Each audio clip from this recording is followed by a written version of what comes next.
عثمان بن عفان الله رالي كان نقضي نبا نبي قوي مدو يدي قبض بالليسيي waxaan ku aqalgalana ma haysto Usmaan u tagay buu ka yidhi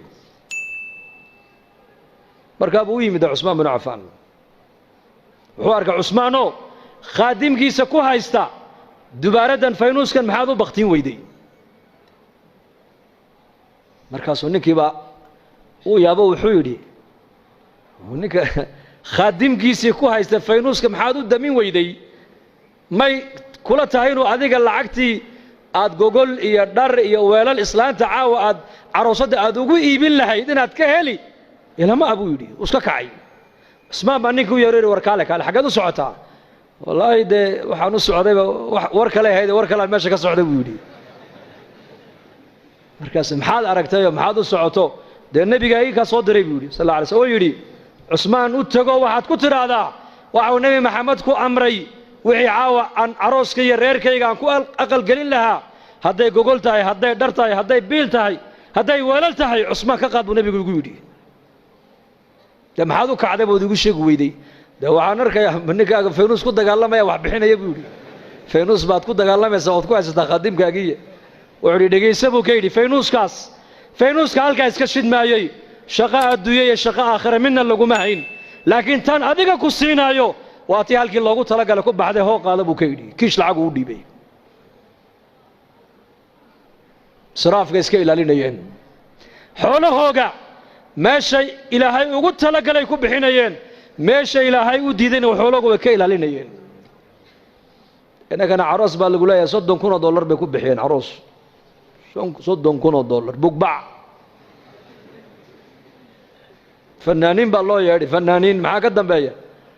laba reerka bugbac iyo macsiyo lagu dhiso 2 bilood ma gaaraan way kala duulaan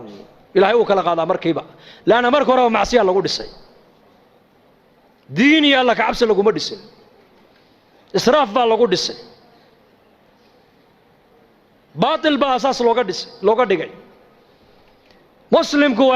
war muslimku dhaqaalihiisa xor uma tijaaradaada xor uma tihid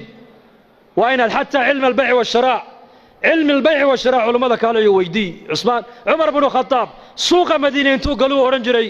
لا يبيع في سوقنا هذا إلا من تفقه الدين ورياضة السوق يقع نوح كوي بن كرام مجرب عمر أورنجري إلا نن مسجد النبي انتو تقي علم البيع والشراء علماء كصبر تيمو يعني إنك أنا ما أنت عيد والبقى نعصب بالوضوء تشين يا تايلاند بلغوا الدولي هبري با سعودة كلها تشين هاو سعودة حاجة سعنا war muumin waxa la doonayaa inaad noqoto muumin labada indhood ee kugu taala ilaa adduunyadaada ku eego ilaa aakhiradaada ku eego aakhiradaada inay adduunyada ku seejin adduunyadani waa in yar waxaan joogaynaa in yar walaalayaal inta yar aan joogno ilaahay aan kaga baqno oo diin aan ka qaadano oo diinteena aan baranno oo diinteena aan ka shaqeyno oo zaman adag baa lagu jiraa zamankee lagu jiraa المتمسك بدينه كالقابض على الجبر ابو نبي قولي والزمن النبي محمد سي شيغي كون يا فربقول سنه كهر نيجا دينتا مالنتا يرادا وان حجسن waxa uu ka dhignaan doonaa nin dhamac loo dhibay buu rasuulku yiri bulshada ku nooshay maanta eeg waa mujtamac khayrkoogu yaraaday sharku batay meeshaad u baxdaba ishaadu waxay ku dhacaysaa ma wax ilaahay ka farxiya mise wax ilaahay ka cadhaysiya مجتمع ومجتمع قفكو هدوين هذا ما أنت صنع النبي كفر عليك وأتكان يسألون قبصده إلهي ونبي رحمه يعني مركز زمن هذاك بان كجرنا وحن كقبت بعدين ومحي رجوع إلى الدين إن الدين تنوصل نقولنا ودذلك الدين تاع علماء مروا بين نوقو باقيان مساجد اللي قلنا هذين أيو مراكز اللي قلنا هذين أيو مدارس اللي قلنا هذين أيو اجتماعيات الله قبنا يا أمد الله كل لو فكر يا ورد ذلك الدين هذا ما أنت عالم كالسعداء للرباع عامة إنه إن علماء أنت قرب جوكسته عن ملك اليهود جسد إن شاء الله هذا تام قدونا ذلك الدين تا بس دقيستيال ونكسن ما نقولنا يا